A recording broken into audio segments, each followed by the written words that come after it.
youngest people that you ever did see. Younger than springtime, or a newborn baby. And the show is gonna surely make you shout. Yes, ma'am. We're talking about 5 questions with James and Jam. Yeah, that's it. Uh-huh. Yes, that's it. That's I was it. doing a little backstage dancing. I mean, I was doing some, Yeah. Feel it, do it, get it. Yes. Rasha I would do a be layout. like, what are you doing? I'm doing a double pirouette is exactly what I'm doing. I'm always...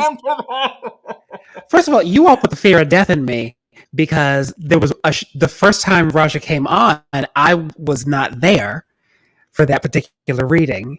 And when I heard what you all were doing, oh, girl, there's a double pirouette. And I was like, I'm sorry, a double who? Yeah, a double pirouette? He wasn't joking. He Honey, wasn't joking. what is going on with this microphone clipping again? Mine?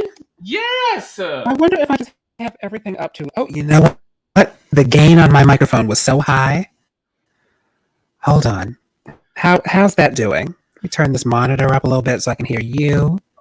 Oh, yeah. How's that? Is that better? It's a little better. We'll get through. We will get through. But hi, everyone. This is John Andrew Morgan. Hi, everybody. And that's James Jackson Jr. And this is 5 Questions with James and Jam. Yes, let us know that you are here. So say hello to us. So hello, LaDonna. Hello, Vinny. Hello, Tom Lorio. Oh, hey, Kisha. Oh, yes. Kisha is here. Caroline is here. Christine Strong. Christine, you're watching on YouTube today. And Barbara Whitman is here. Oh my gosh. Oh, yay. Hi. Oh, Morgan. How is all London? The way from London. London town. How are Actually, you? I want to say it in a language she'll understand. Hello. See what I did there? All right, honey, let's try and figure out your microphone. I don't know what's going on. I'm working on it right now. All right. But anyway, we have a fabulous, fabulous show for you today. Yes, we have the most wonderful, the most talented, the most handsome, so scintillatingly beautiful. He's glorious, he's sexy, he's tremendous, and he hates when I blow up his spot like that. So I'm going to do it even more. He's so damn hunky and wonderful. Ladies and gentlemen, our special guest today, Mr. Jason. Veasey. Did you hear that almost harmony? Yes, I did. Yeah, I don't know what's happened. What happened? Am I still having it? Yes, your mic is clipping terribly. But I don't know. David Johnson, what's up with you? What's going on? I can switch when we're doing something. In just a second. Okay. All right. So welcome to the show, everybody. This is the point in time when we talk about what's been happening in our weeks. Oh, you know what? Look, you start talking about that. Take me out for a second. I'm gonna go get this microphone. Okay. All right. I'll be right back because if I start talking about it, it's gonna get messy. So I am in the process of moving. Actually, Al Morgan, this is not my new setup. I am in a hotel getting my new setup set. And so it's been very, very exciting putting together my new place. But yesterday, I stabbed myself with a pair of scissors as I was opening up a box. Oh, wait, David, hello. This is Mr. Veasey's dad. This is wonderful. So we have royalty in the house watching us today. Very, very exciting. Hello, Amanda. Hello, everyone. Let me see if I can bring Mr. James Jackson Jr. back in. and see what's happening with his microphone now. But yeah, so I'm in the process of moving, and it's been very exciting. It's been nice to kind of reestablish myself in my own home, and I am loving it. James is on mute, can't hear a thing that you're saying. So we're having some technical difficulties today, ladies and gentlemen. This is how it's going. How is that? That is better. There we go. There we go. I'm back. So did you tell people how your day was going? I told them about moving. I also taught some students today at Skidmore College. Come on, Skidmore. Yeah, they were lovely. So tell us how your day was going. Let us know what was happening with you. That happened. You got jabbed, baby. Yeah, I got my second shot today, so I feel normal. Alrighty. I think it's tomorrow morning. I might wake up and be a little, but I feel fine. Other than that, I went to Bayonne, New Jersey for my shot because lovely Bayonne, New Jersey. They call it the Riviera of New Jersey. You know? Do they? And who are they? No, they don't call it the Riviera. They, yeah. It's that's interesting.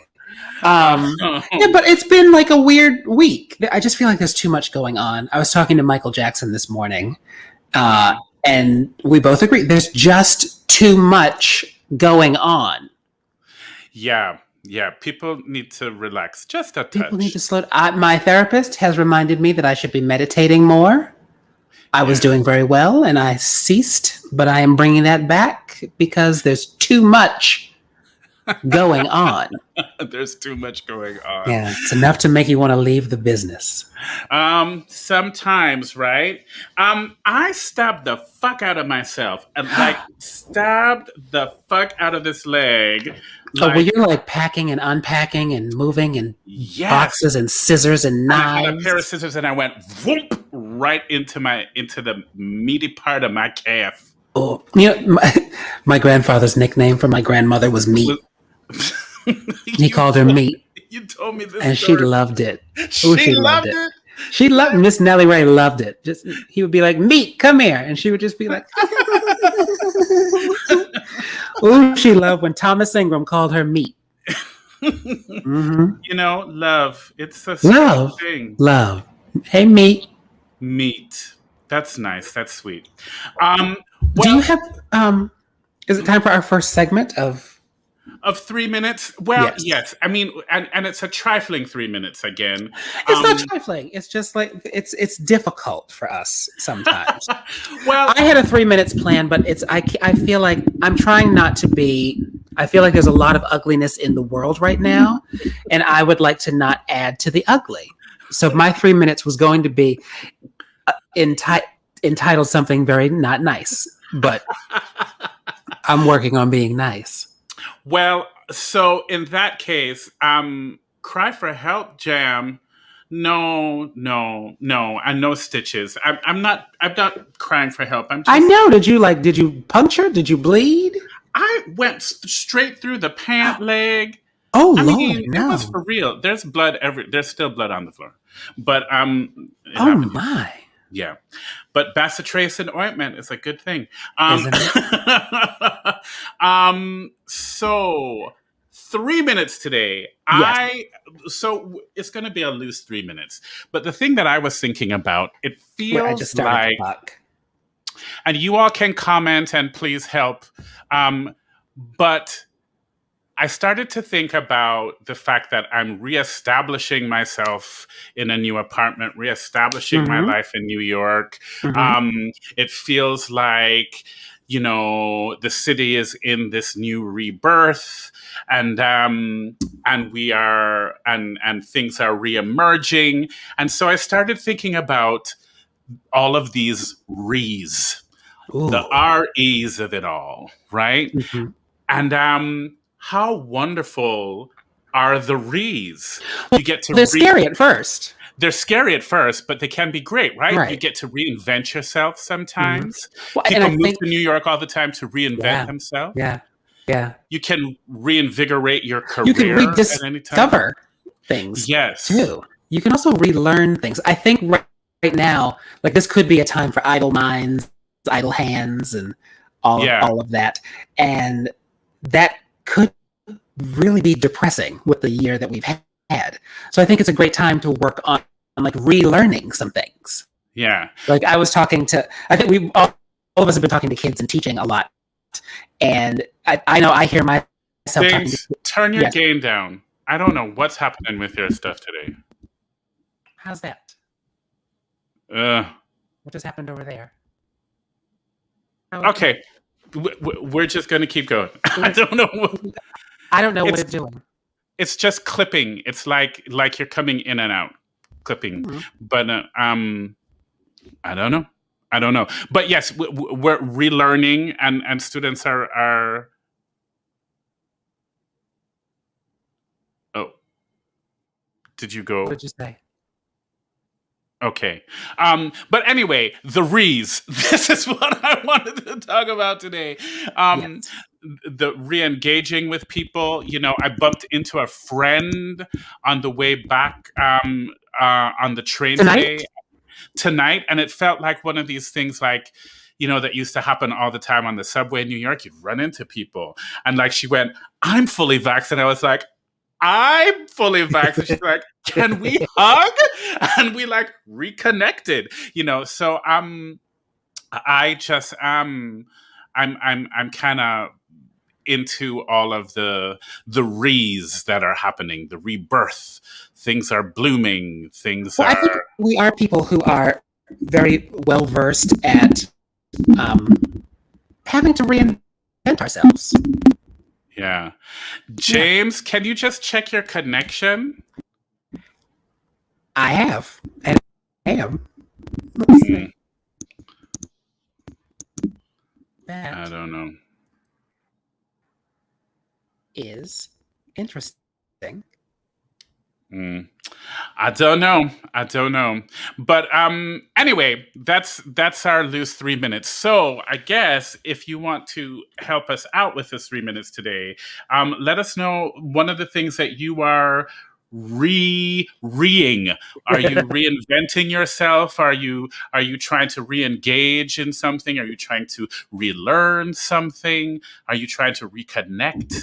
What are you trying to do in this spring, in this reemergence that's happening as we get out of, as COVID is starting to let up and as things are starting to be reborn? What are you vaccinated? and Hopefully. Everyone is getting. Yes. Hopefully everyone is getting vaccinated. Yeah. Do you know anyone that's not? Who's not? Do you know anyone that's not? Do you know anyone that's like, I'm not doing that? The only person that I know that's not doing it is the electric contractor who was working on my sister's house. And I made the mistake of going, "Hey, I got vaccinated today," and he's like, "Well, they didn't test it right, and this, and da da da." And I was like, "Okay, all right." That's very interesting. It's very interesting. Repurposing yourself. That's very interesting. I like that. That is a good one. Okay. Yeah. I think we're equipped to do a lot of the re's because we've had to. We've had to reinvent. We've had to reinvent how we do things. We've had to, So a lot of re's have been happening. I love it. I say it's the perfect time to get back into all of your things. Yes. Relearn, redo. We're going to be back, and we can Yes, reconnect, reinvention. Reinventing myself. All right, Kira, you do. Kyra, do you not know Kyra Selman? I don't know that I do. Kyra Selman used to live in New York. She lives in LA now, recently married. She is a lovely, lovely, lovely, lovely, lovely human being. Multi-talented. tour de force. I think Jason knows who she is because Yes. he very much was starting to shout and jump backstage when I mispronounced her name. No, Kyra is quite lovely. Oh wait, Vinny Mussolino, ridiculous. You are ridiculous. When I told Vinny I got my second shot today, he said, "Oh well, now you can lick the sidewalk." Oh wait, what is this, Caroline? Your rediscussion made me think of something earlier. He introduced himself as recovering artist. That's right. Oh, I love him. Well, why don't I know? Do I know Kyra? I mean, Elle Morgan is like, oh my God, Yeah. Kyra, you must be everything. Kyra is lovely. She's been gone from New York for a while. Okay. Almost a decade. It can't be, but maybe. Reimagine. There's a lot of re's. It's re-season. Yay. It's re-season. All right, so shall we announce the fabulous, the talented, the scintillating, the wonderful, the glorious man who's going to be our guest today? Now that I think I've sorted out my microphone issues. Yes, you sound good. He's delicious. Yes. He's wonderful. He's glorious. He's so handsome. He's so pretty. Look at him. He's the prettiest thing in the world. He is our brethren from A Strange Loop. Yes, indeed. He's also been in The Lion King on La Broadway. On the La Broadway. All over your television screen during the pandemic, giving you like a high maintenance moment. Chicago Fire. Yes. Little Voice, which I didn't see. I still didn't see Little Voice. I didn't see that one either. Dash and Lily. Yeah. And he's out here in these streets like shooting things again. Mm-hmm. And being all like, oh, I'm just here. I booked something. Being all coy, being all secretive. I love it. I love it. You don't let nobody know anything until it shows up on their screen and you slay them, Jason Veasey. I said earlier when we were talking about, because we had to talk about you, Jason, behind your back to come up with the show today. I said that he's everybody's older brother.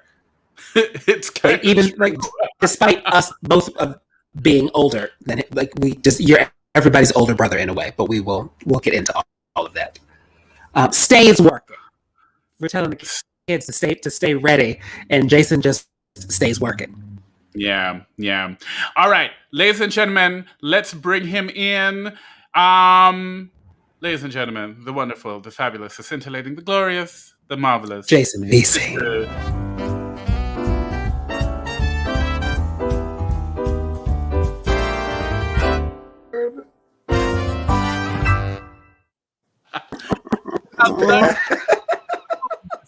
Fabulous, wonderful, glorious. I have to, because I've been screaming to silence. I like Kyra Selman, John Andrew Morrison. She's a wonderful human being. She is one of the best people on the planet. Yeah. She is one of the best spirits. I love her so much. I love her. I can only talk about. She's one of those people that I can only talk about for like 15 seconds before I actually start crying. Oh, I love her so much. Where did you two meet? We met. We met because we did a production of Beauty and the Beast together. She was Belle. Up at the hangar. She was Belle, at the right? hangar. Yeah. And I forced her to be friends with me. I found out. You forced her. I did.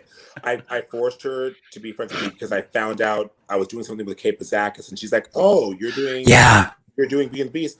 My friend Kyra's doing Belle. She's black. I was like, "She's black. How do I know?" She's like, "She works at Vlada. Rest in peace."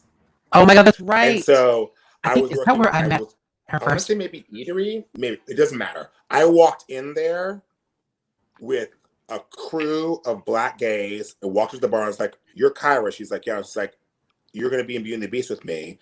I think we should roll up to Ithaca together." Mm-hmm. She's like, "Oh, okay." I was like, "Yeah, so I'll just ride with you."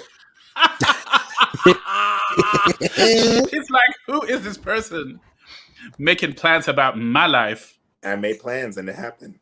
Oh, that's fantastic. Hello, Jason Veasey, Hi. you wonderful, talented, glorious man. Hi. How Where are are you? you? I'm good. I am in the Bronx right now. I am currently dog sitting for my friend, the beautiful Farrah Lopez. Oh, yay. And so I'm here. You know, I got here. I would say maybe a month ago, and this keeps getting extended because of blessings and opportunities. Right. Blessings and opportunities. The Jason Veasey story. Well, that would be a good story. Blessing and opportunities. The new Lifetime movie. Jason Veasey. Starring Jason Veasey. So that is great, my honey. And you're about to get vaccinated too, right? Or you started? I'm getting my second shot tomorrow, actually. Okay. Yes. Fantastic. Well, I'm glad the second one hurt a little bit more. But I mean, I, from what everyone's been telling me, I'm just going to prepare for whatever happens. I mean, you guys were talking earlier. You asked John Andrew if he had anyone that was kind of like, no, I'm not getting vaccinated. Yeah, and I have a couple of, quite a few people in my life who are not. But I will say, they're not anti-vaxxers or conspiracy theorists. They are people who they just have concerns because they also just have a history of responding negatively to vaccines in general. And I want everyone to be. I understand that much more than these people. There are people who are just like I'm not. When it comes to I know how I feel about vaccinations. And I want everyone to, but I'm also not going to get mad at someone because they have legitimate reasons for just being reticent. Right. I'm not going to do it. Right. It's the word legitimate. I'm not going to cuss them out like I found out that they voted for Trump. I'm not doing it. That's a whole different thing. You know what I'm saying? Did you cuss people out who voted for Trump? No, because I don't really have people in my life that did. That's what I'm saying. I don't really give sympathy to white people, but I'm kind of like, my white friends, y'all were struggling because y'all had mommies and daddies and brothers. I have said, like, that's what's different. It's crazy. Like, I don't think a lot of us would ever go through that, but I felt for a lot of white folks because it was like, oh, you have to deal with that. Trump supporters in my orb when it was happening were people that were like, we're not friends, but we went to high school together. I was kind of like, I mean, I called that when we were sophomores. Yeah. I knew that sophomore year. Delete. Right. Derek Oates. That's you know. That's an easy call. It's an easy call. Well, we're glad you're here. I'm glad to be here. We're so happy you're on the show, and you helped us when we were testing out our platform, and so you're in our end credits because we will forever ever love you. And I can't wait. I'm in your end credits on a regular basis. Oh yeah, every show. We have like a thank you section in the credits. You can't tell me shit. Like that's like stock. You got stock. Yeah. I have a question. Yes. So you, like in our Strange Loop family, you have taken on, or not even taken on, but we're talking about like the hierarchy of things, or not the but like people's roles in, like not on stage, but in the family. And you not only play like father on stage, but you have this fatherly thing. It's not daddy thing, because that's different. It's a fatherly, it's the older brother thing, it's nurturing, it's stern when it needs to be. And it's just like a natural part of you. So like I have, it's like a two-parter, really. Like, where does that come from for you? I think it comes from the fact that I am in real life the oldest. I'm the first child. That's true. And I'm the oldest of a total of 5 siblings, oldest of 5 boys. Yeah. I believe you met one of my younger siblings, Nate, who came to the show. Yes. Who we share a father, which is David. Yes. Right. My one of my best friends who happens to be my father. So I've always been in that mode. But it's I love that it's done with, there's like a charm to it. It's like it's easy. It's not like, I don't know. I think there are people who could be in that role that I would be like intimidated by or scared of. Right. But there's some sort of this nurturing thing with you. I don't think I had particularly with my brother Scott, who's right under me. I didn't have the experience of being able to be that much older than him, so I could be like, I think there's a difference between being bossy and being an older brother. Like, I'm not necessarily a boss, like meaning I have always responded to elders of mine who've been like, just so you know, been there. Here's my opinion. Take with what you will. I'm never gonna be like, yo, you're wrong. You're about to fuck up. I'm gonna be like, listen, I'm gonna say this. And I also know that you might go and make your own decision. You might fuck up.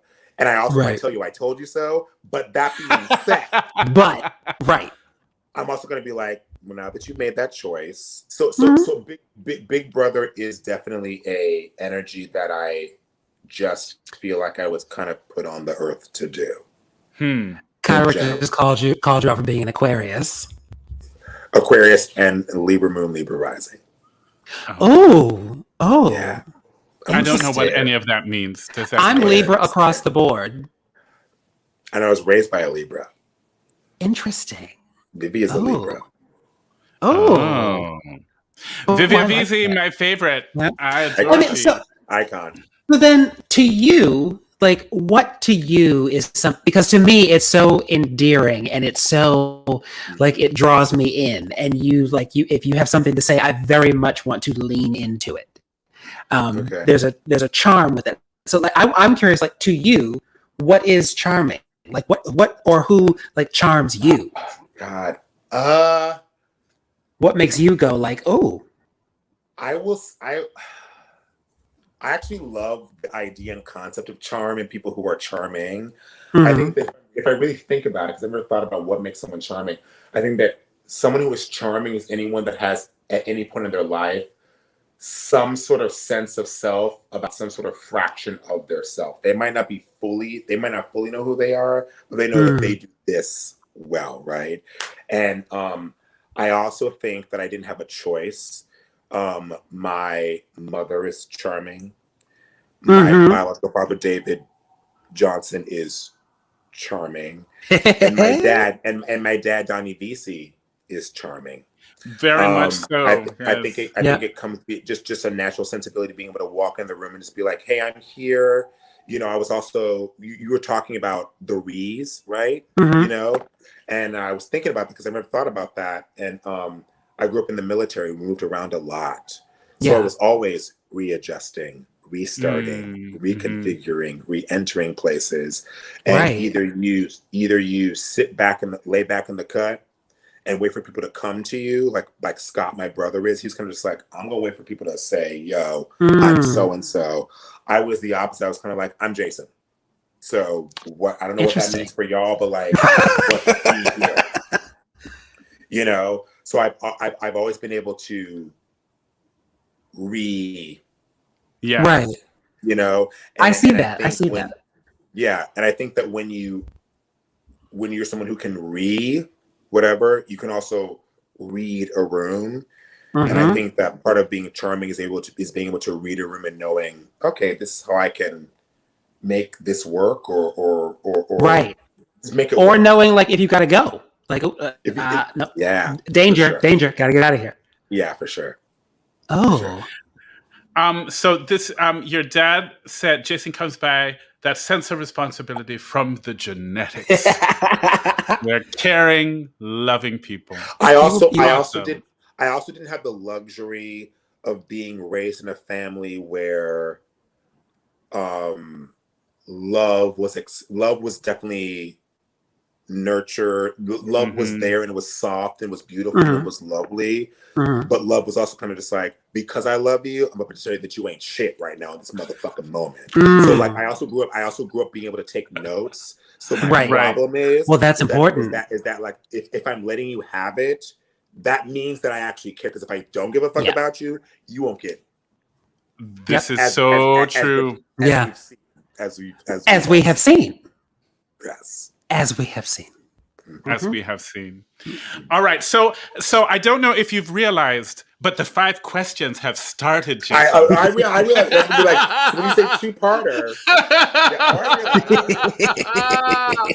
We are into the 5 questions. We like to ease in. Yeah. I Oh like my gosh.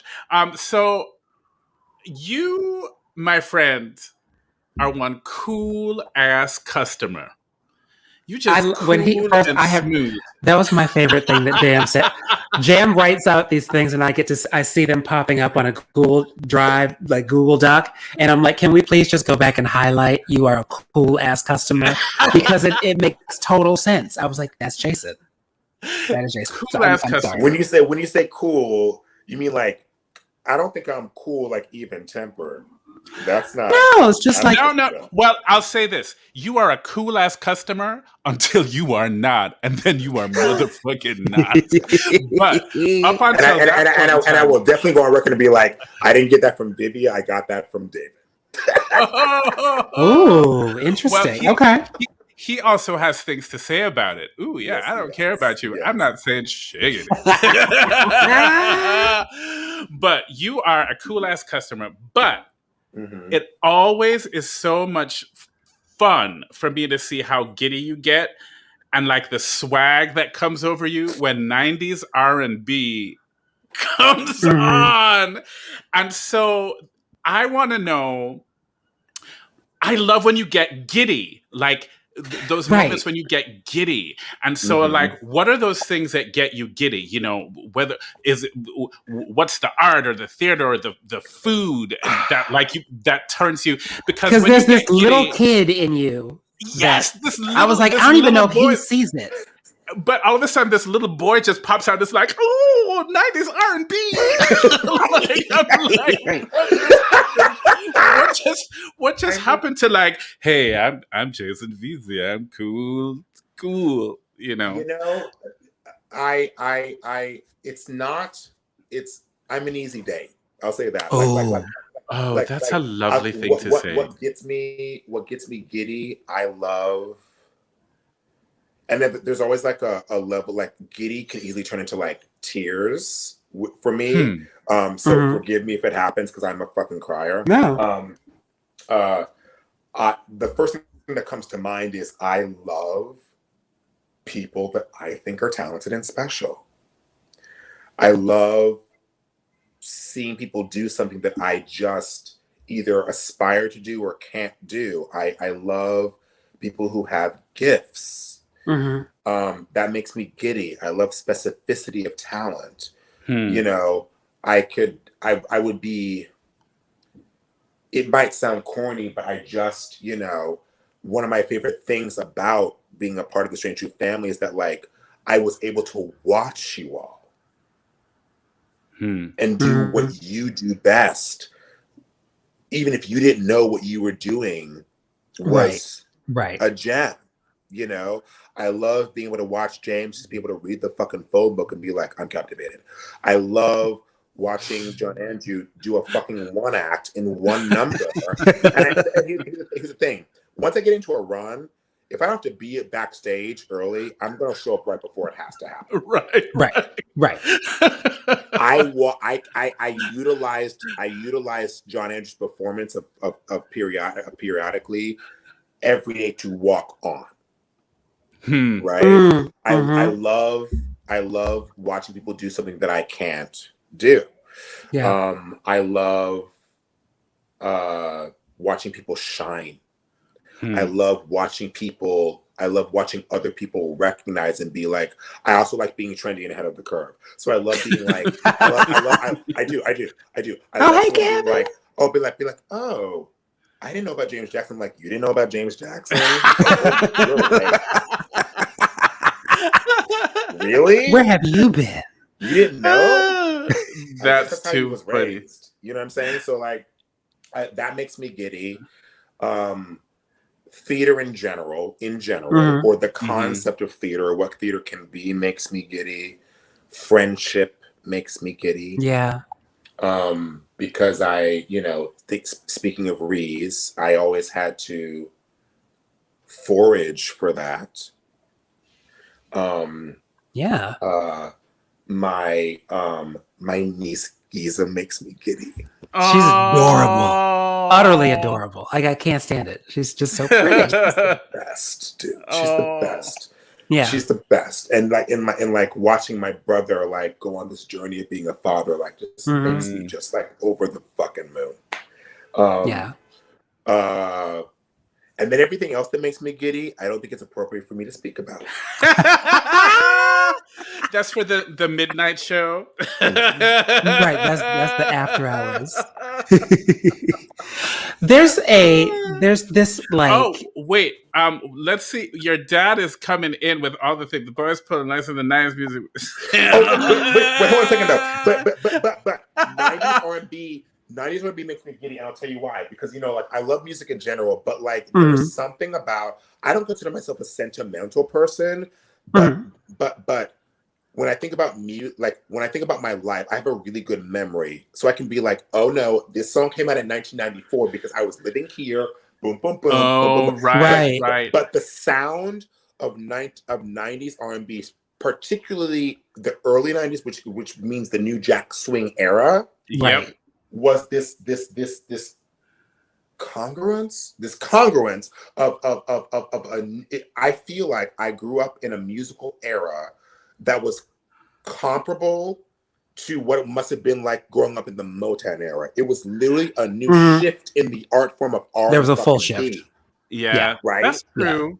Yeah. Even the way that I hear harmonies or the ways that I riff are fully because of from that period. R&B. Like the way that I instinctually stack harmonies in my head are based off of 90s R&B chords. Yeah. Yeah. You know what I'm saying? So it was completely different than the 80s. It's completely different than the 80s. Completely different. I also wasn't a hammy look at me kid. I wasn't shy. But I wasn't, so like all of the singing, how I learned how to sing, but my parents didn't know that I could sing until I was like in college. Oh wow. I did it in my bedroom by myself. Oh wow. Listening. I did that too. I used to whisper sing. Kid. Why not? Like why not?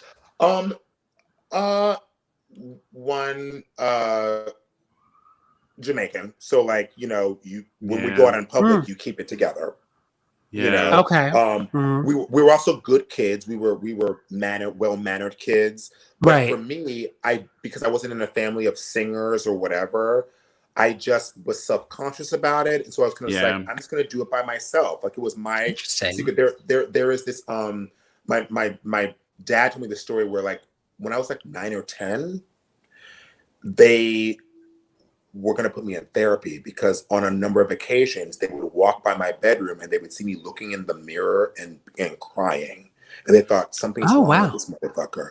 I was just practicing dramatic acting because I saw that on the movies. So I was teaching myself how to cry on cue.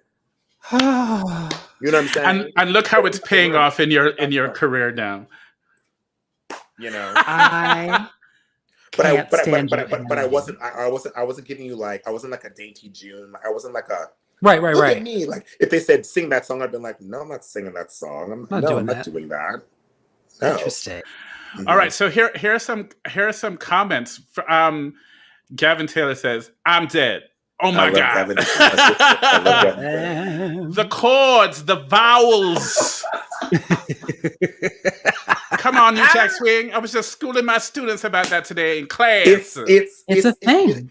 And the thing is, even in the Black music community, we still don't talk enough about the influence about what R&B is. We all talk about the influence of Motown. And when I say New Jack Swing, specifically fucking Teddy goddamn Riley, dog. He is the one. If y'all don't stop me, this whole episode will be about New Jack Swing. He changed the game. No, it was a thing. That was a clear moment of like 1990, 1991, where something all of a sudden shifted. Yeah. I think Guy was the first group that I heard that all of a sudden it just all shifted, and I was like, "That's not the same thing."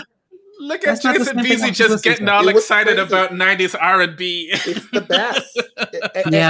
And it's the last R&B period or dynasty where we're still seeing lyrical content plus vibes plus actual fucking vocals. Because I love the new R&B now, but it's all vibey. I'm kind of like, but where are the fucking vocals? Vocals have become a thing of the past. And the song interpretation. I always want that. You know? Oh, did you know this about your dad, Jason? I was from kindergarten through high school. I knew that. I knew that baseball was the thing. Yes, but baseball rules. I'll say this. Regardless, date my father, because my dad is Donnie. This is my father, right? I'm gonna have to make the distinction because I want respect, right? He is an orator. Oh, when he speaks, you listen, and I think that that's where I got that from. Okay. Oh, I think we lost James. We lost Yamis there for a little bit.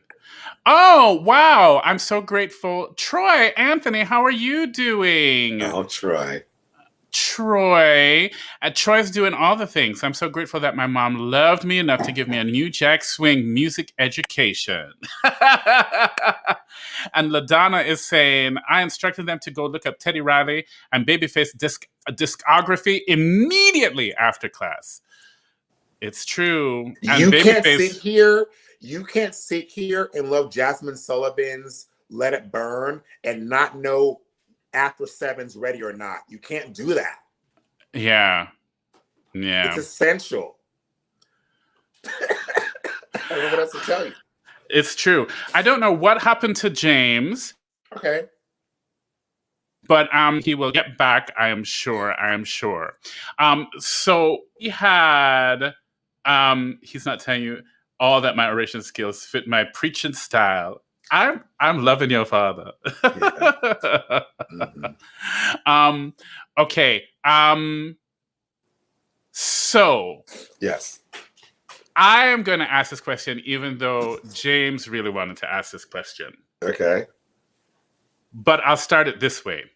Oh, here we go. First of all, yes. So everything else that happened earlier was one thing, but then I also forgot to plug in my computer. James, you've been doing this too long now. Look, where is it? It's over here. I'm saying this is coming for me early. I think that's the problem. Oh my God. Well, you know what? You got a shot. It's all good. Everything is fine. Good. Did you go into? I was about to. Oh. Do you want to take it or shall I take it? Let me try some of it. Mm-hmm. All right. Because who knows what will happen next? I'll probably fall off the couch. Well. So you have this like clarity that is very impressive to witness. So there can be upset or controversy going on, and you somehow are able to. So I think in the hierarchy of the family, yes, you are able to find your words and find the language of like, wait a minute, nope, I think we need to talk about this. Yes. And Jam and I were talking earlier, and Jam was like, he runs and hides. He's like, I lose my words. Like I lose words because I have a fear that if I say something, I'm just going to read the situation for filth.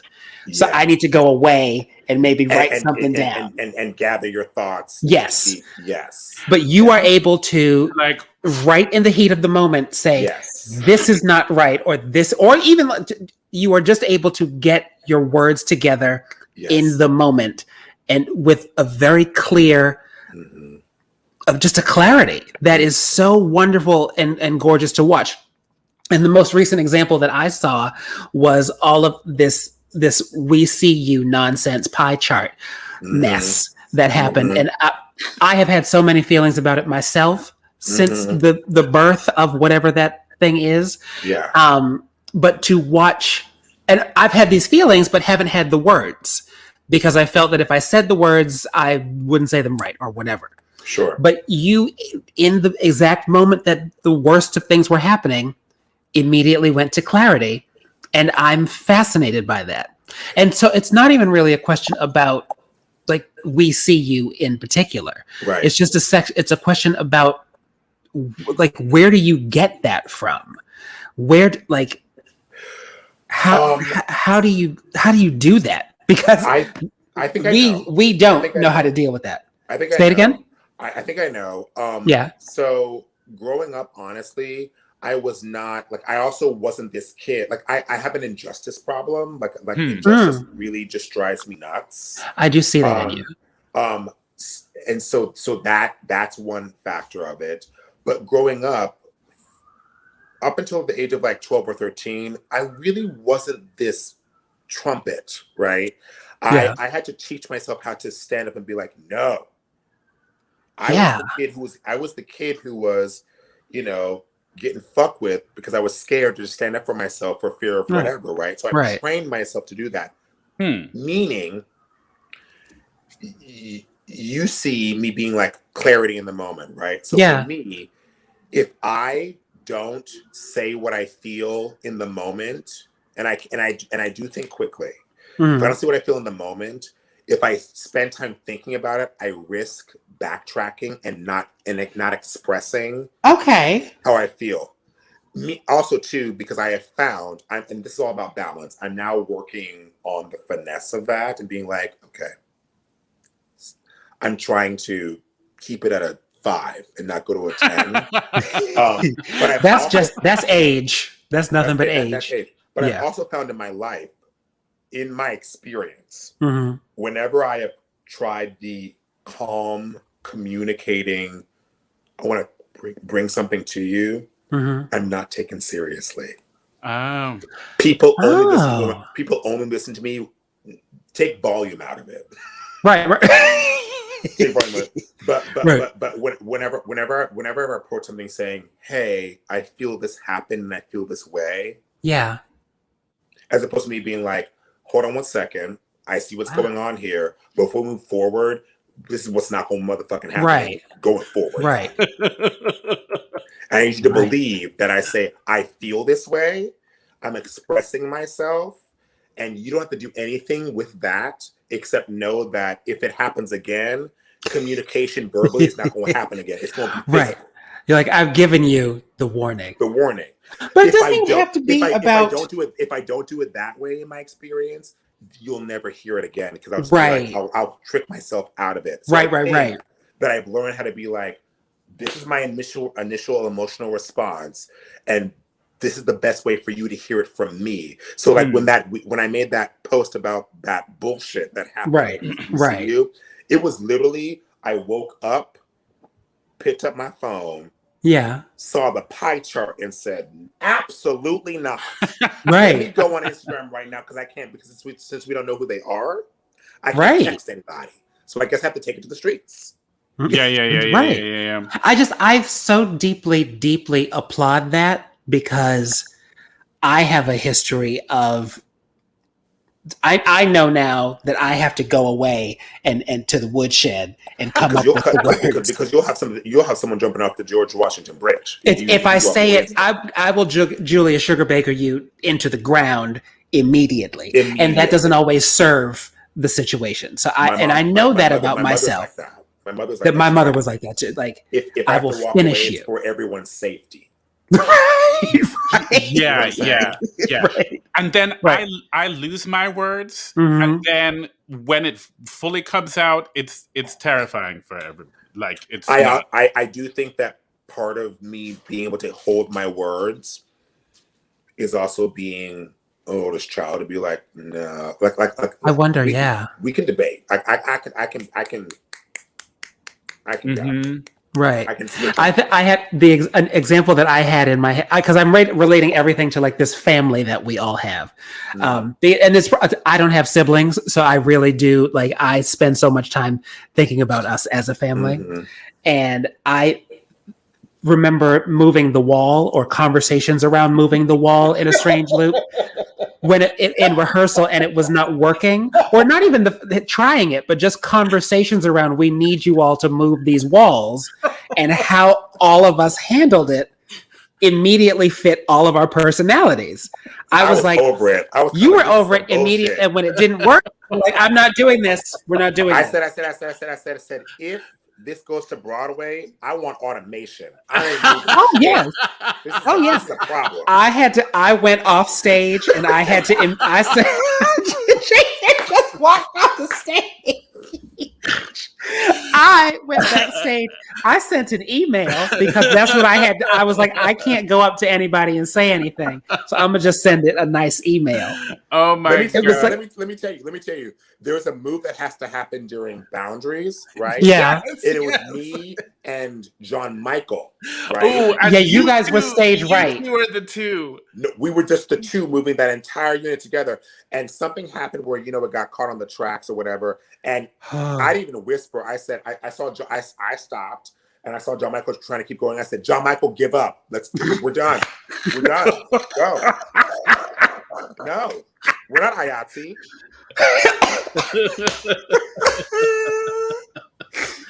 Oh Jesus! Nah. I think it's an amazing quality that I like being in the presence of. I do, and it's a good one. There's something like John Michael has that skill too. Yeah, you both can do that. He's very good about going. No, this is not. What is this? This doesn't work. We're not doing this. I'm always the one who's like, well, maybe we can. Let's try. And John Michael is like, no. This is the thing about me. Everyone always wants me to be the equity deputy, and I understand why. And for actual injustices, I am your man. But the problem is, if you come to me and say, I need to talk to you about something, what's going on? Me and Andrew just aren't getting along. You better get out here with this fucking playground shit. Right. My motherfucking time. Right. Some shit you can work as adults. I think it all went the correct way. Are they not paying you? Did someone call you a nigger? Did they hit you? Right. But like, if you say, I'm not getting along with someone, get out of here with that shit. I can't. Yeah, I think it all went the right way. It did. For John Michael to be the equity deputy, for you to be the dance captain, that makes sense. For our two old asses to just be in the corner, like, go my back. You see hurts. What they're doing? Yeah, my back hurts. Well, I can't. Let me get this prickly ball and roll my foot again. It all makes sense to me. It all makes perfect sense. It did. Oh my gosh. So, well, who inspires you artistically? Who inspires you? Mm-hmm. It's a similar answer to what makes me giddy. Yeah. Besides people who are visible and famous, I'll start with, I've just been in theater for a long time, since I was 10, and it's just my colleagues and people that I encounter from people from high school, people from college. If I'm going to name names, going backwards, the cast of Strange Loop inspires me. Autumn Marie Hurlbert inspires me. My friend Maisha Lois Gully, who is not an artist, but she's a lawyer, and she's my best friend from high school. She inspires me. My mother and my dad and my father and my siblings inspire me. And then if we're talking about people who I don't know personally, people who continue to show us that they have other things to offer, that they have things more than what we've seen, inspire me. I love we all have the I'm over B-side deep cut motherfucker. Yes. So it's kind of like, I'll put it this way, like if someone says, that really like weird like gay thing that happens where they're kind of like, are you team Patty or team Bernadette? Right? That question. I'm like, Audra. Why is she not even in the running? Why is she not in the mix? Conversation? And she's not even a deep cut. Right. That's right. You know what I'm saying? I'm like a Julia Murney, Kate Baldwin type of mother. Oh, you know what I'm saying? yeah. Yes. I am Julia Murney is ridiculous what she can do with ridiculous. her voice. She's stupid. You know, I'm a Millie Jackson motherfucker. Oh, yes. Oh, okay. You know, all right. I love Boys to Men, but give me Jodeci.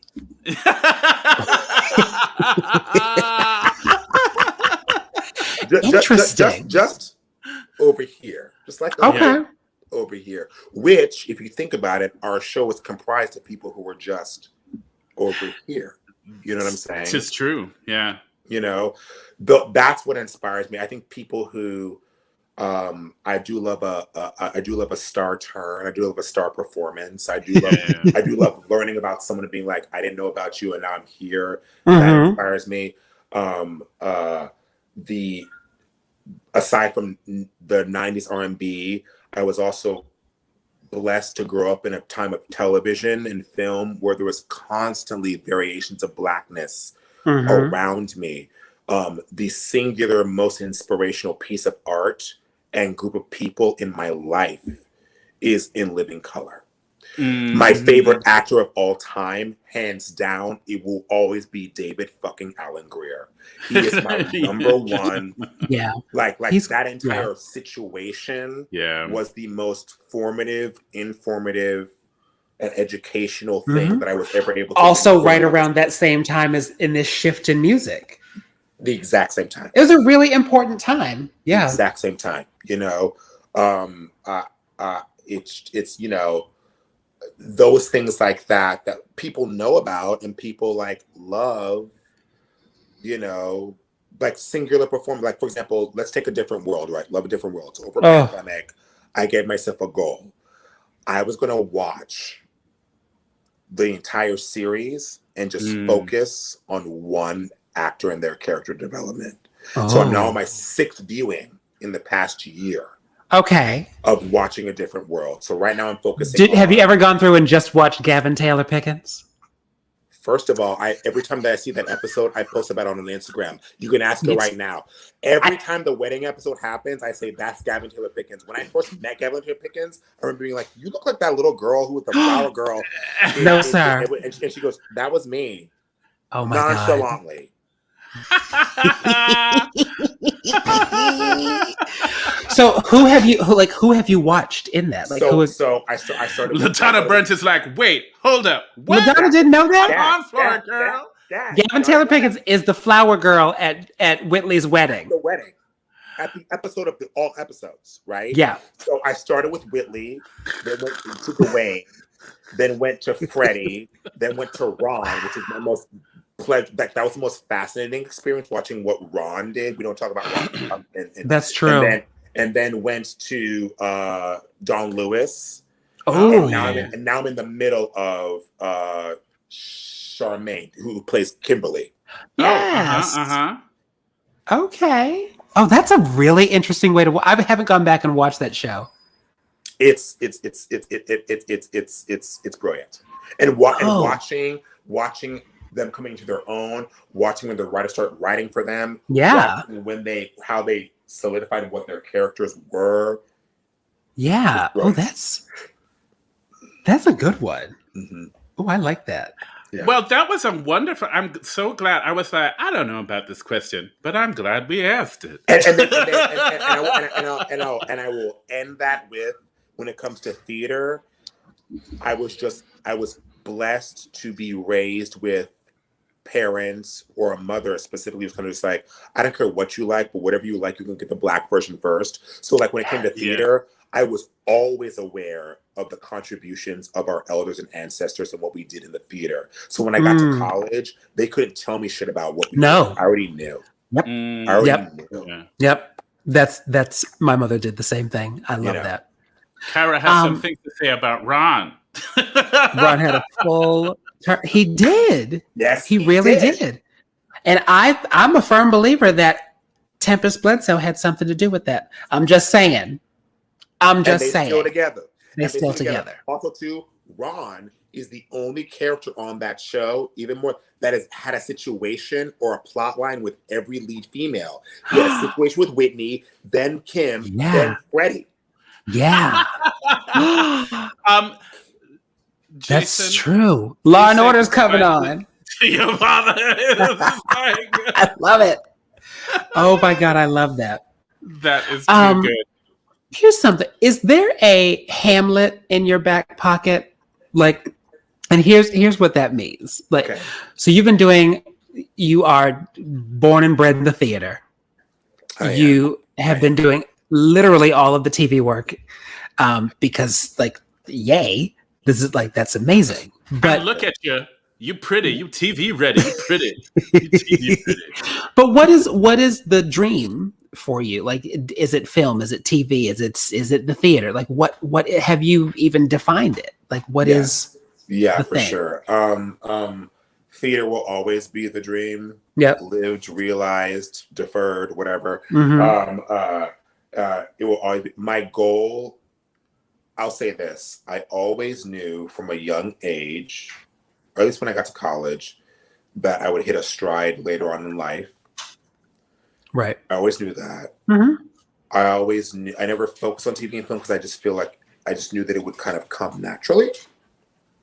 Right. I also will say this, that I knew early on in the Strange Loop process that if something happens with Strange Loop, that I knew that whatever my specific track would be the springboard for TV and film. I don't know why I felt that way. Right. But I knew that. Right. So in terms of TV and film, I'm so excited to learn more about the medium, but it will always be, I want to make enough money in TV and film so I can do whatever kind of theater I want to do. Exactly. It always comes right back to that's the what theater. it is, right? Yeah. I will always be a theater kid. That is the dream. In terms of dream roles, that changed. I think the older you get, you're kind of like, oh, let me go ahead. I know, right? I'm never letting go of Jack and Into the Woods. I don't have a Hamlet. There's not a Hamlet waiting for the people, but there is an Iago waiting for the people. Oh, okay. Oh, I had to lean in. I was like, excuse me. Yeah. All right. Okay. I see that. And I heard you, James Jackson, still wanting to play Jack in Into the Woods. I will not let go of Jack in Into the Woods. Let's talk about Into the Woods. I won't let go of it. Into the Woods. Me too. If you were to ask me about my dream roles that are already in existence, as of right now, there's only two. Oh. One is Coal House, but I'm also kind of like, if it doesn't happen, great. The clock is ticking. Like, let's make it happen. Right. But the other one is Into the Woods. I want to be the baker. Yeah. This is a recurring show that comes up. Yeah. And everybody wants to be the baker. I feel like nobody wants to be the baker. I want to be the baker. That's my dream. All I want is to be the baker's wife. You're a baker. Because that's the part. Well, that's track. But I'm not going to put myself in that. I'm not going to insert myself into that space. Right. But yes. Right. That's the track. For sure. I would love that. And Count Carl Magnus to her Charlotte. Oh. Music. Oh. All right. If we're going there. Okay. Oh, okay. I'm not mad. I'm not mad at all. Are those all 5 of our questions? Those are all 5 of our questions. Wow. I know. That felt like 3. Right? See, it's kind of painless. Oh, a little night music would be good too. Damn. Yeah. Yes, a little night music. Caroline. Let me tell you something about Caroline.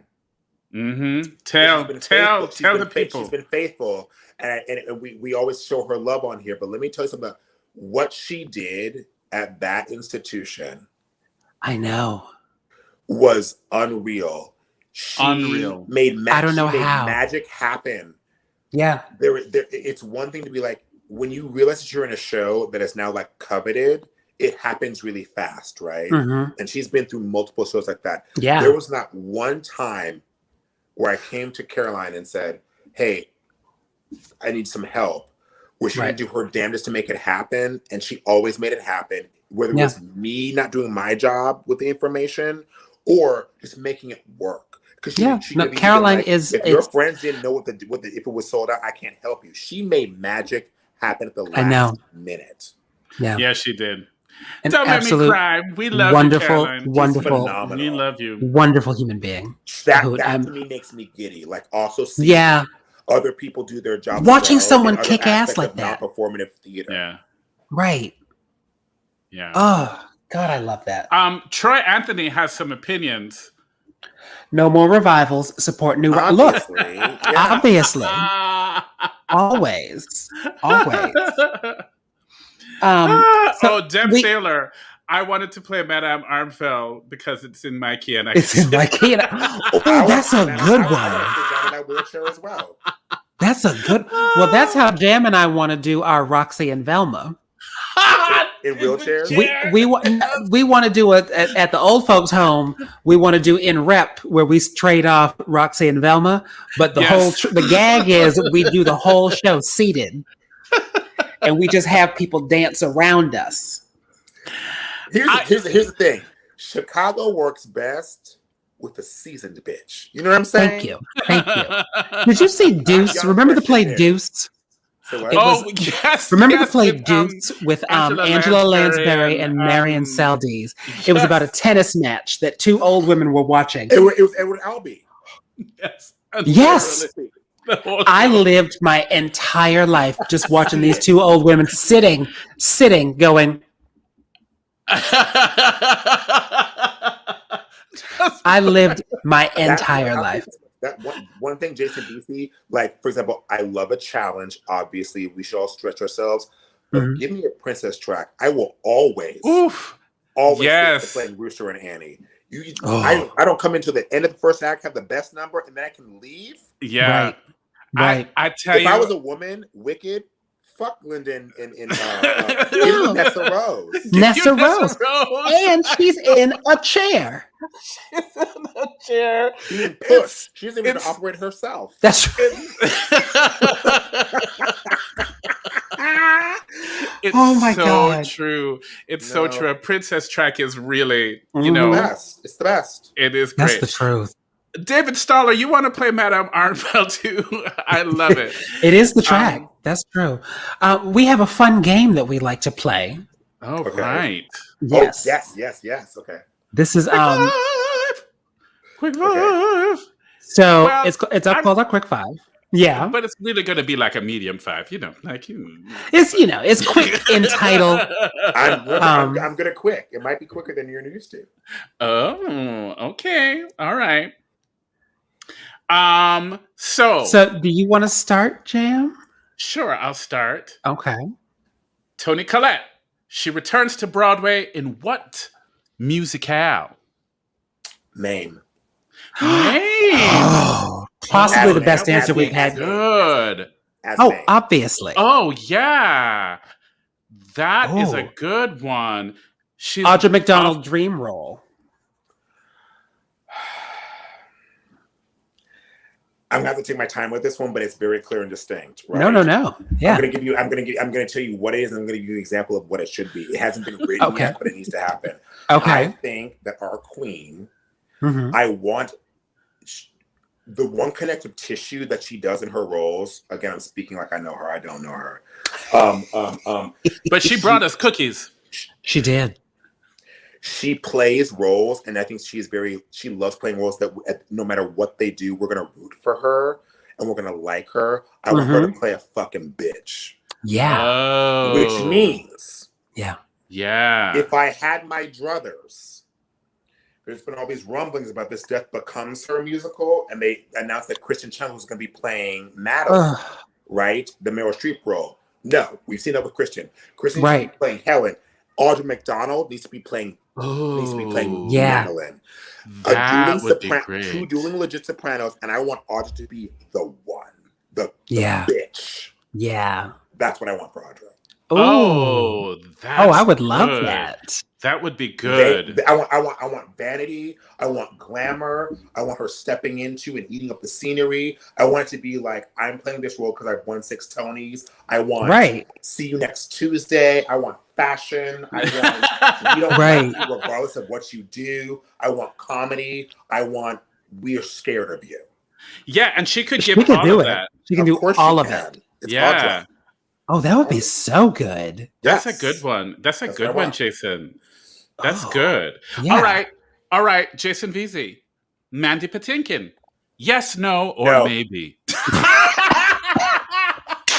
That was very quick. That was so quick. Acting wise, always a yes. Always a yes. But if I'm gonna be honest, hot take, are you a tenor or are you singing in your falsetto? Oh. Oh. Why are you in all these roles that were kind of like he's not belting a high C, he's singing in his falsetto. Who was it? Who was that man? Sings Che. Who was that man that sang with Linda Ronstadt? Oh, I don't know how much, but I know I love you. So check this. I have a special skill. Oh. And that's one of the examples. I can give you two voices and give you one adjustment for a transition. Wait, so for example, Mandy Patinkin and Aaron Neville are the same voice. Oh, yeah. Right? Here we go. Take Heather Headley, raise the keys, you get Celine Dion. Oh. Take Barack Obama. Yeah. Lose the diction, rest in peace, you get DMX. Oh. American. Oh, I like it. Barack Obama speaks like this all the time. He does da-da-da-da-da.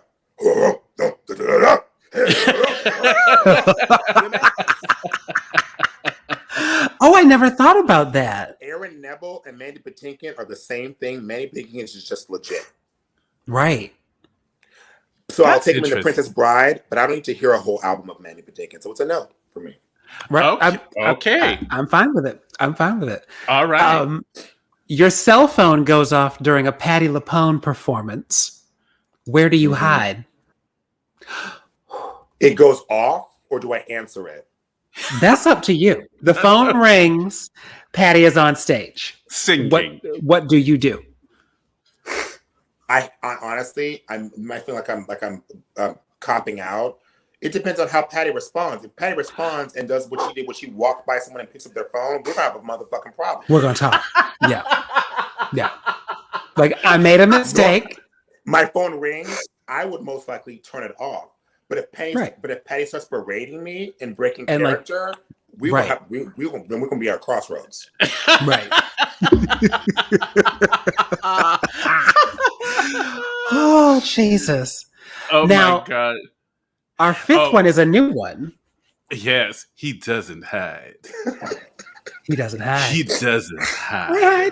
Mm-mm. You're in a special group with that. So I think like you, Elle Morgan, Leslie Kritzer, and I think maybe one other person. Kim Exum was like, I don't hide.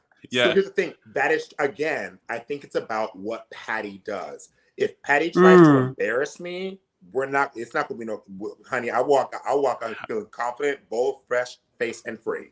It's not doing it. I'm not doing it. Yeah. So this last thing, it's sort of we have to set up a scenario for you. This last question it's a thing it's called pick a pair of patties. Pick a pair of patties. Okay. So you have to pick two patties that you need. Now the scenario, we need a scenario. I came up with one. You come up with one. Okay. You have one. All right. So this is a scenario. Pick a pair of patties. You need to make a charity macrame project with two of the following patties. Who and why? Patti LuPone, Patti LaBelle, or Patti Austin. Charity macrame project with two of the patties. Who and why? Oh, well, one, I'm picking... Ooh, wait. Patti LuPone, Patti LaBelle, Patti Austin. Wait, does the macrame have to represent each patty? Sure. Okay. So I will pick first Patti Austin because we don't talk about her enough. Thank you. Yes. Enough. Yep. Say you love me. And then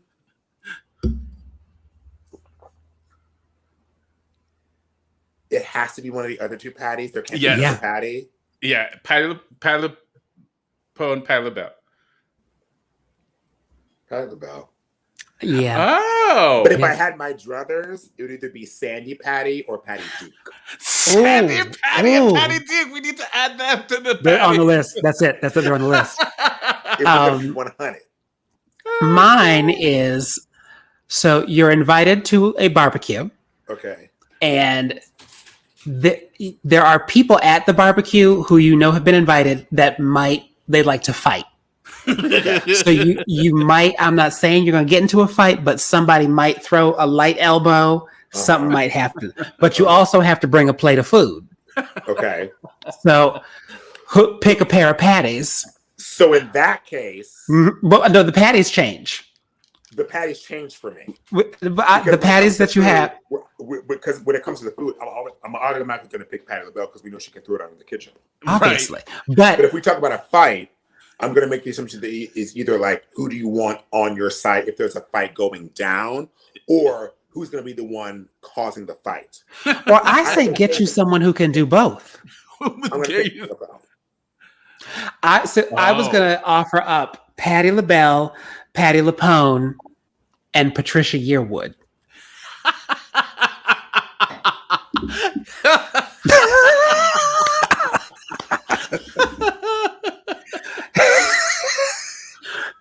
But here was my rationale. She's in love with the boy, Patricia Yearwood. Patricia Yearwood can cook.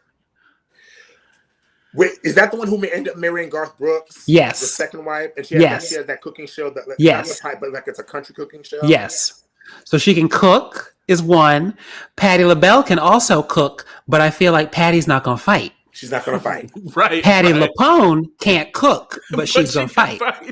I feel like Patty LaPone can fight, but I also feel like Patty LaPone will be the reason why there is a fight. You know what I'm saying? Oh, that's a tough one. I see you. Because the thing is, Trisha, first of all, you said Patricia. I was like, okay, Trisha Yearwood, which is Patricia, right? I'm assuming. It's about her fire. So the thing is, I believe that she can definitely let you have it in a fight. I think so. But again, I have not seen anything except for like country, cooking. Right. I love my man. So I'm kind of like, Right. Are you down? Are you about that life? And we all know that Patty LaPone is about that life. Patty LaPone is fighting someone right now. Right now. What is Patty LaPone doing right now? She's fighting. She's fighting. I feel like I feel like there was a time where Patty might have met. Maybe. I feel like Patty's just like, I don't know about anyone else, but I'm actually not scared of her. I think so. So that's how we play Pick a Pair of Patties.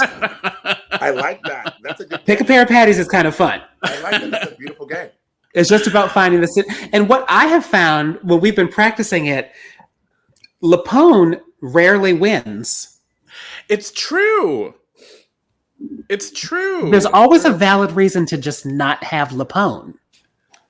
Well, I think also depending on if you have like guests of color, we're not going to pick the lone white woman just because she can belt. That's true. Also, too, Patty Austin is always, if she's in the mix, I'm bringing Patty Austin. Also, too, let's just generalizing. Mm-hmm. Just because someone is a trumpet and is loud doesn't mean that they're going to be there when the chips fucking go down, dog. Right. Like you can be loud and you can talk shit, but when it goes down, will you be pulling out a shank out of your purse? You know what I'm saying? And I feel like LaPone. Christine Strong. That's the new pillow. Patty LaPone is fighting someone right now. That is I don't right now. I don't trust LaPone. I really don't. I don't. Like, some other patties that we've. I want someone who. So if I can, so my brother Scott, who's right under me. Okay. So like we're similar, except for like Scott's not going to have a conversation. Oh, uh-huh. Mm-hmm. Mm-hmm. You just gonna have a cigarette burn out in your eye. You know? We're going from point A to point Z. And then he'll walk away. Yeah. You know, Right. You're just going to have a cigarette burn in your eye. I feel like Patty's belting G's, Mm-hmm. but when it goes down, it's Patty throwing blows. And I don't know if Patty LuPone is throwing blows while belting G's. I feel like Patty LuPone will get the fight done. Will belt G's and also throw blows. Yeah. So some other Patties that we've thrown around, of course, Patty Duke is always in there. Patricia Clarkson is in there because I think she's will act you down. I also thought Patricia Richardson of Improvement. Yes, because she has a tolerance for pain.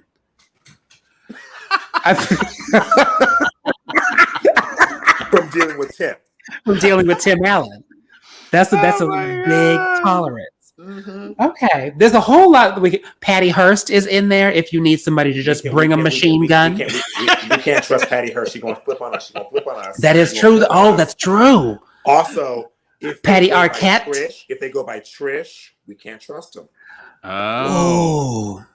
What about Patricia Arquette? If you go by Trish by choice, we get Patricia Arquette. Yes. Patricia Arquette will fight. But if we go, if your name is Patricia or Pat, and it's like Trish, I'm kind of like, no, you got to go. That's true. And if it's just Pat, that's a whole different animal. Yeah. Pat. Because I thought about Pat Reagan. Wasn't that her name? But I feel Patty like Reagan. I feel like Pat wears, cargo shorts and is like, a Cape Cod lesbian. But sometimes a Cape Cod lesbian will let you have it. This is true. Trust me. That is true. I know. That is true. You scratch your Subaru Outback, and it's gonna be a month. Don't scratch the Subaru Outback. Don't do it. So that is how we play Pick a Pair of Patties. I love that. Oh my gosh! Don't scratch the Subaru Outback. And Patty LuPone is fighting someone right now. She's still fighting Manny Patinkin after all this. I would pay money. I would pay money. I would bet money. Manny Patinkin. Yeah. But God. I hear that he's fightable. I feel like I said no. I'm gonna stick by. I'm gonna stick with my no. Oh my gosh, that is fun. This has been absolutely lovely. I'm so honored to be here. I'm so truly. We are just so glad. Your family. Jason Veasey, you're delicious, you're wonderful. You're here in town doing secret projects with all the best directors. Watch for him in the new Steven Spielberg trilogy of films. He's going to watch it. Where he's name above the title. Arched. So we end our show with one wish, usually. Yes. Oh, wait, before we do that, I just want to show where you can find Jason. First off, your ads today cracked me up. You can find Jason at Veaseyville on Instagram, Twitter, and Cash App. I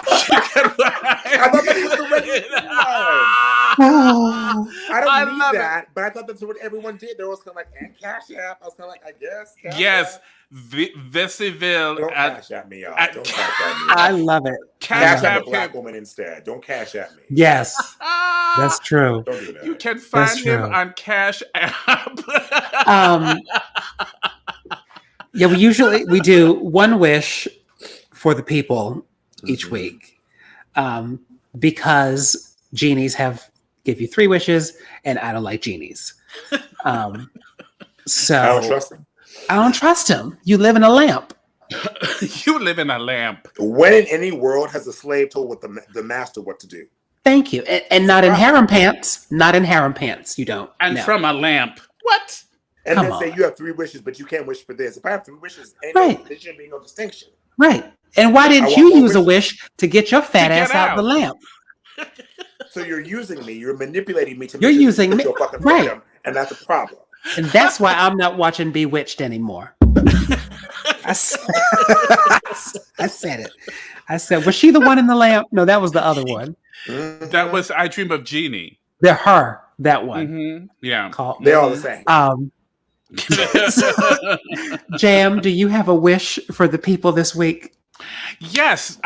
Re-engage with your rees. reimagine something for yourself, relearn something, reinvigorate, reconnect. In this time of rebirth and reemergence, like figure out some re's that you wanna engage with. Yes. Is it a rebirth? Is it a reinvention? Is it I don't know, re-steaming some clothes? Whatever. I do need a steamer. My wish with your re's. Re-engage with your re's. I like that. My wish is that don't waste your time. Time is very important, so don't waste your time doing silly things, especially. There's no need to like march to an office when people are working from home. There's no need. That's one. It's going to be that or don't leave the business. It's one of those. But don't waste your time. Do you have a wish, Jason? Yeah, I do. My wish is, especially what's going on with all these everything, the reckonings, right? Yeah. I wish for everyone that is wanting our industry or culture in theater or entertainment to see them. I wish for those people who feel that way, whilst you're waiting for those people to do that, make sure that you see yourself first. And acknowledge when the people who aren't as visible also see you. Yeah.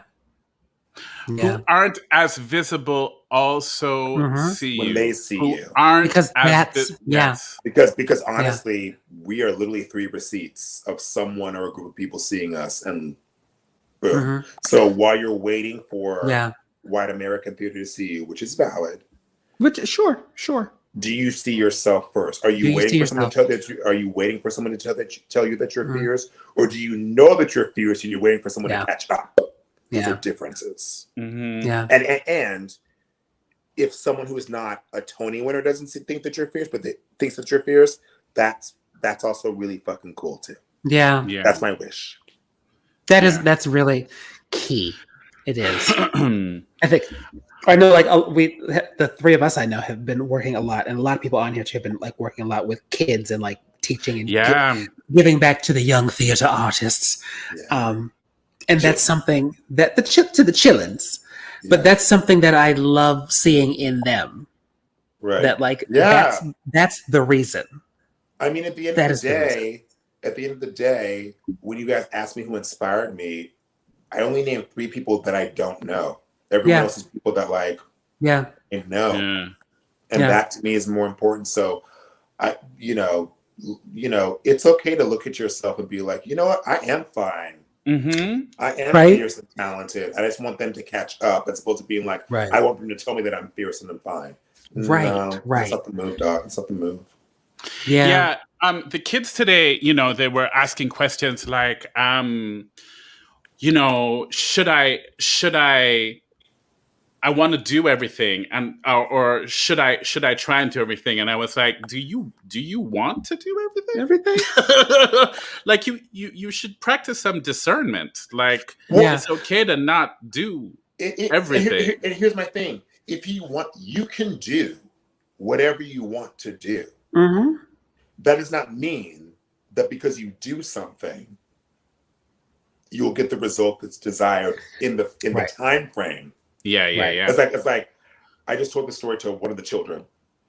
I was talking about like when I was growing up, I grew up in a pretty firm household, and there was a party that I was invited to during the week. And so I did like a presentation to my parents. My parents were like, tell us why we should let you go to this party on our school night. So I did it and nailed it, killed it. And I said, great. So can I go? My mom was kind of like, no. Right.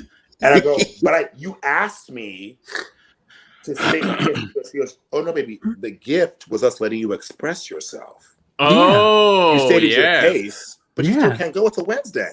Right. Yeah, you still can't go. Yeah. But we're proud of you, though.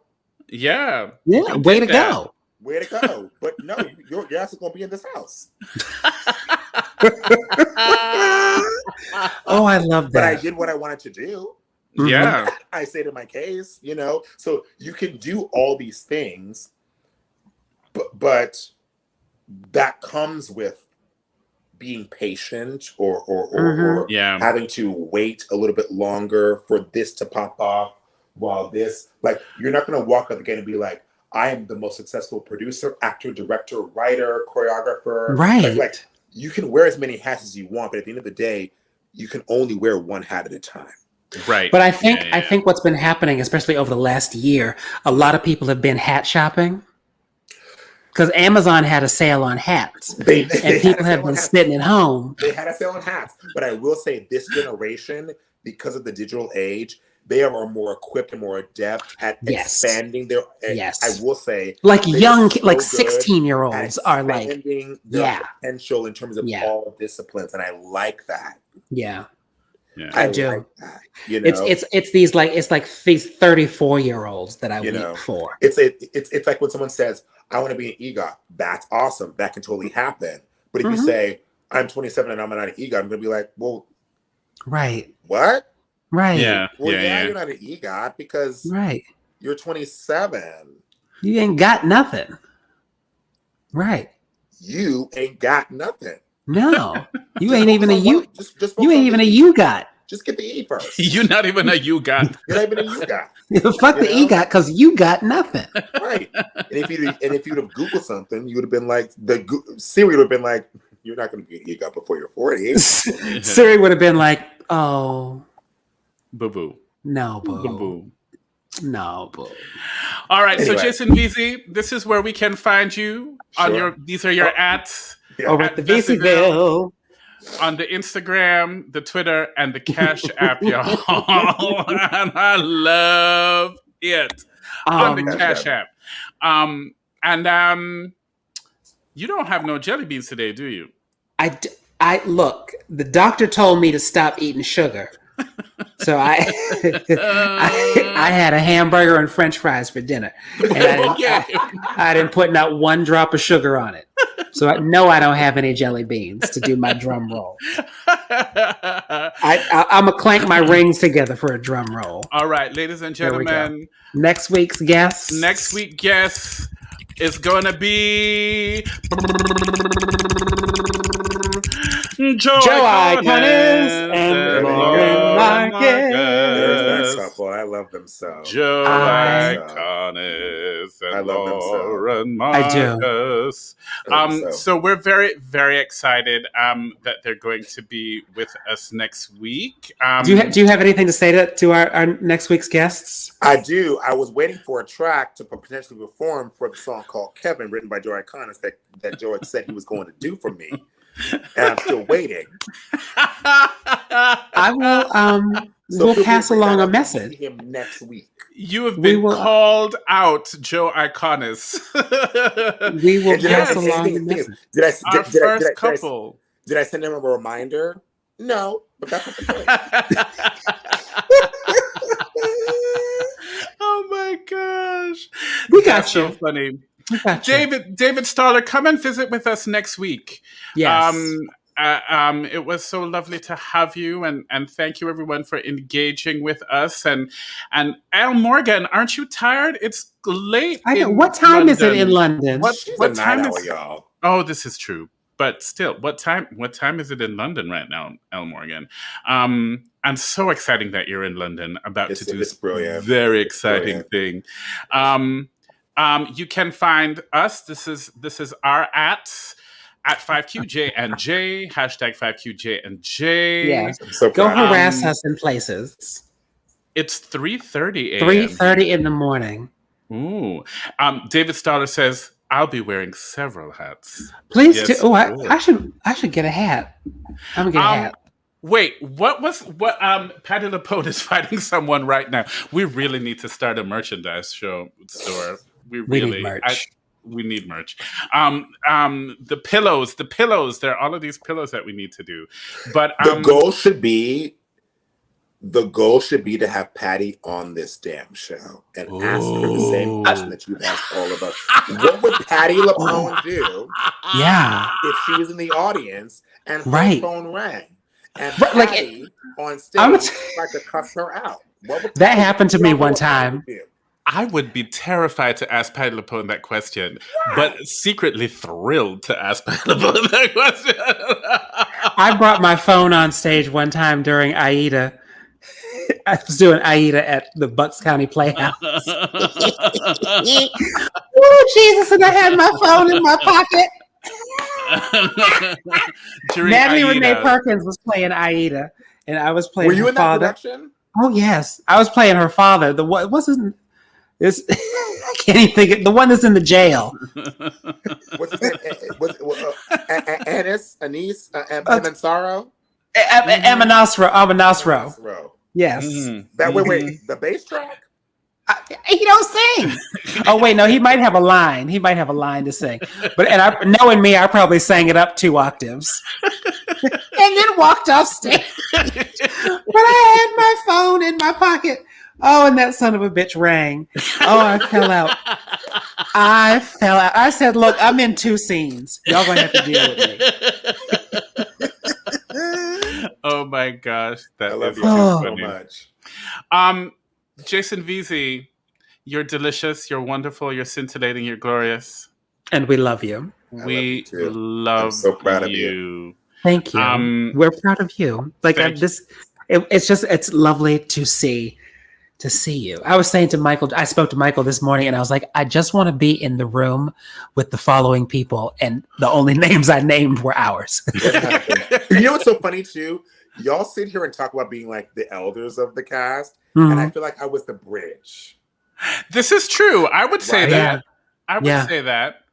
I would say that. Because there were times I was kind of just like, I'm not with y'all. I'm over here with. Well, I was saying we're like these 2 old bitty crazy ants in the corner, just being like, "Boy, don't come over here unless you want to cut up with us." Don't come in here crazy. You will remember that the first day of rehearsal when they were like, "Hey, this is where everyone can sit," and I took my stuff and went to the other side. You said, everybody's gonna be over here. Because I know that it's going to be a Real Housewives conundrum every day, and my spirit song was like, I can't. John Michael told me one time that in like the early stages, like maybe even like the workshop that John Michael joined, he witnessed all 3 of us. Someone came in and just started talking, whatever, and all 3 of us kind of just like, "Good morning." You think you can't speak to nobody? Like before you just start coming at us? You just go walk in and be like, "So what I need?" No. How are you? That is true. Oh, I can see that. I miss that. I really do miss that. Just all of that collective energy in a room. And it's coming. It's coming. Oh my gosh. Oh dear God. I love you. Hopefully with checks. Okay. It's coming, and it's coming with good checks. Oh my God! All right, we can't talk about this. All right, I love y'all. Yeah, we love you. Love y'all. We're gonna end the show, ladies and gentlemen. Thank you so much for watching the show. You all have been lovely. And next week, once again, Joe Iconis and Lauren Marcus. Jason Veasey, again, Veaseyville at Instagram, Twitter, and Cash App. And you are loved. And we'll see you next week. Bye, everyone. Bye, everybody.